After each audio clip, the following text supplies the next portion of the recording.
Hey everyone, it's Elsie here and I am this month's guest designer for Just Nick. And Just Nick is a cut file store. And no, I have not suddenly got a silhouette. I wish I did, but I don't. So you might be thinking, what are you doing guest designing for a cut file store? And yep, you would kind of be right. But I use cut file images as templates to do my paper piecing and stitching thing.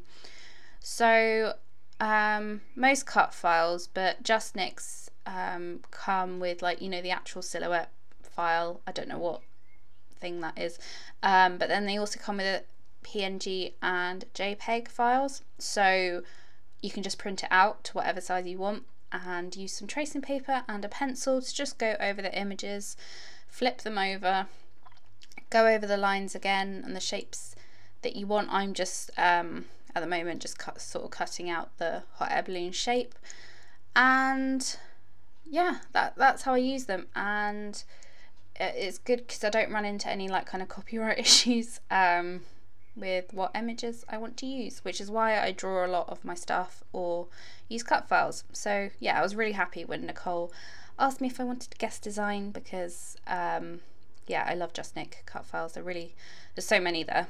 I'll leave links to everything down below. So I'm using the Maggie Holmes Chasing Dreams collection because I really have not delved into it as much as I wanted to, and yeah, this layout seemed like a good opportunity to do so, because I knew I wanted to make it like very florally and pinks and all that, all the good colours and flowers and butterflies and things like that. So I'm using a cut file called Up in the Air, which has, I think it was 4 different types of hot air balloons on it. And the thing is with if you don't have a silhouette and you want to use a template of kind of a cut file, sometimes it's either really intricate to cut out yourself, or you can't really get the detail and the preciseness that you can get with a silhouette. So you kind of have to do oh dear, English. You kind of have to adjust the cut files a bit sometimes. So instead of actually cutting out the papers, I mean, you could do it with like a craft knife and things like that, but good on you, because you obviously have a lot more patience than me if you can do that. So I do my stitching, which you might think that's gonna take even longer, but I really like it, so I don't mind doing it, and that's how I can get the detail and the shapes back into the image.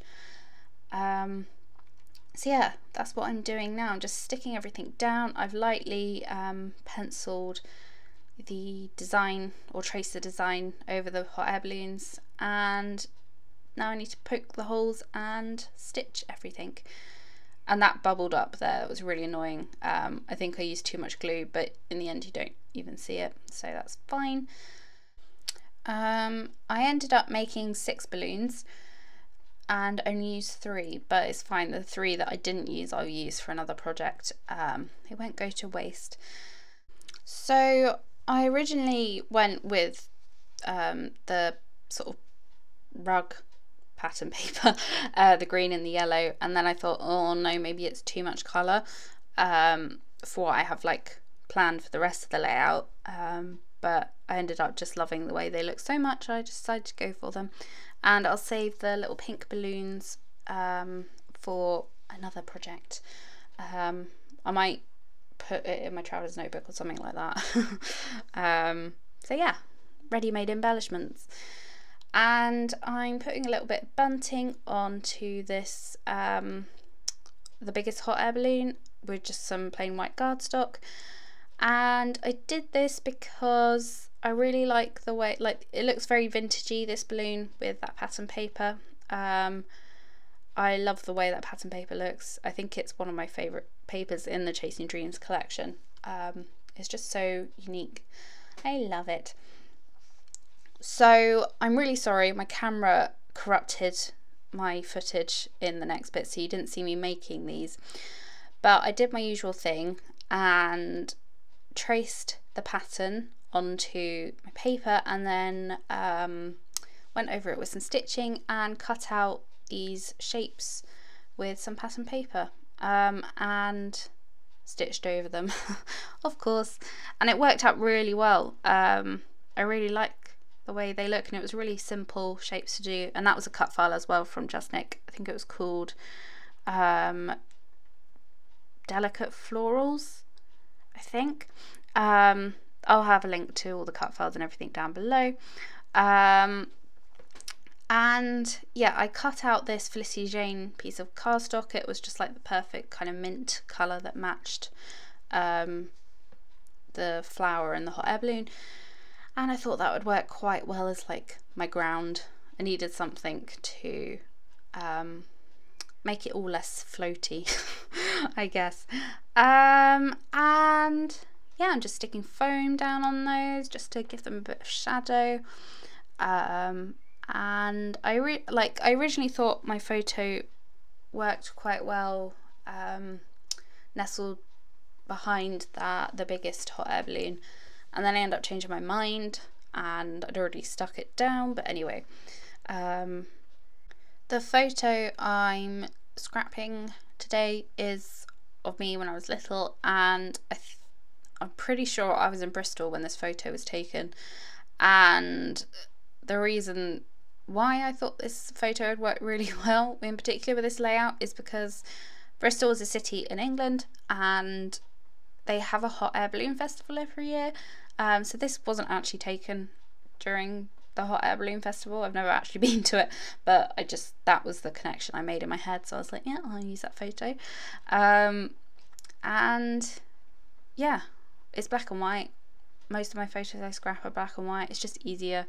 I'm not really restricted by colour. I need to challenge myself and use a non-black and white photo, I think.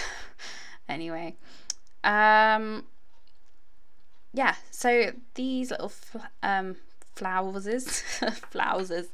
houses I fussy cut out are from a Dear Lizzie Saturday paper. Nope, Lovely Day. And they are I need like about 10 copies of this paper because it's incredible. It's just got the most beautiful little doodly houses on it. I absolutely love it, and it worked really well with this, and it didn't compete with anything. It was just like a nice little kind of background element, I guess. Yeah, so nothing's really in proportion in this layout either. I thought I should address that because if those, like the flowers that I stitched, were in proportion to the houses, they, you know, they'd pretty much tower over. It would be like, yeah, it'd be kind of terrifying to have a flower that massive. Anyway, but it all kind of works, it all kind of makes sense, and yeah, I just love how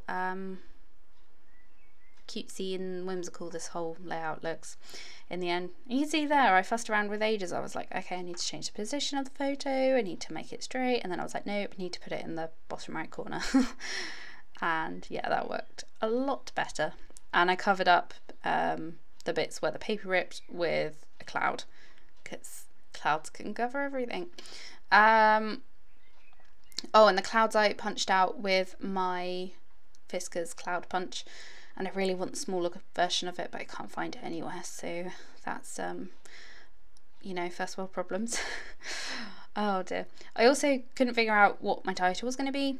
I pulled out the coordinating thickers with the Chasing Dreams collection, which are those gold glitters with like the pink foam on the side. They're amazing, but it just made everything too busy. So then I'm going through like all my bits and pieces left over from either like Chasing Dreams or Bloom.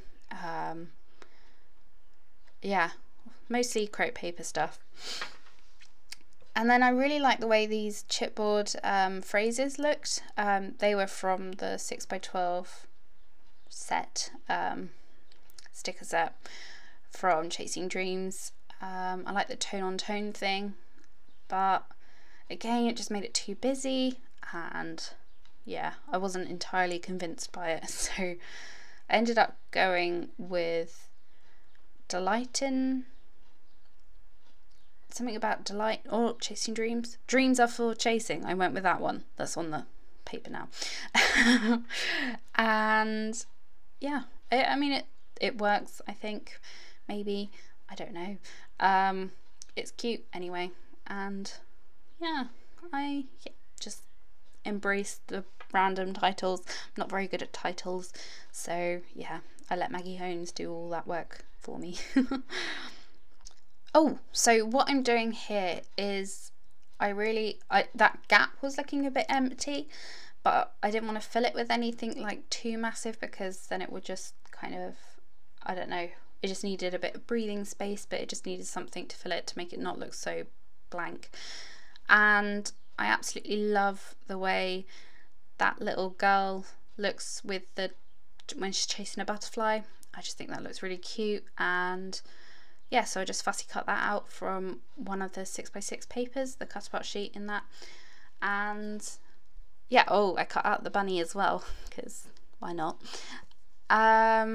Yeah, I just think that looks really cute. I know I did that on a previous layout, on the Princess Castle one that I made, video that I made. I'll link that in the top right corner. I did the same thing there, but it just works. It just kind of gives a bit more perspective, I guess. So yeah, I'm just gluing everything down, adding the final touches. Oh, what am I doing? Oh, I ruined that paper, but you don't see it, it's fine. It was looking flat, and I just was like, I don't know, I'm not really happy with that bottom bit. So then I ended up just ripping those houses off and then just putting some foam underneath them, and apparently that eased my mind about that little bit there.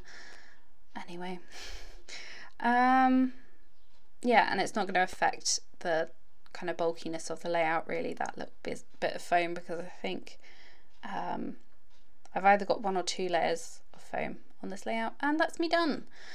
So make sure you check out the Just Knit store and my blog post. I'll also have the other layout I made using Just Knit cut files in my next video. So yeah, like, subscribe, all that jazz.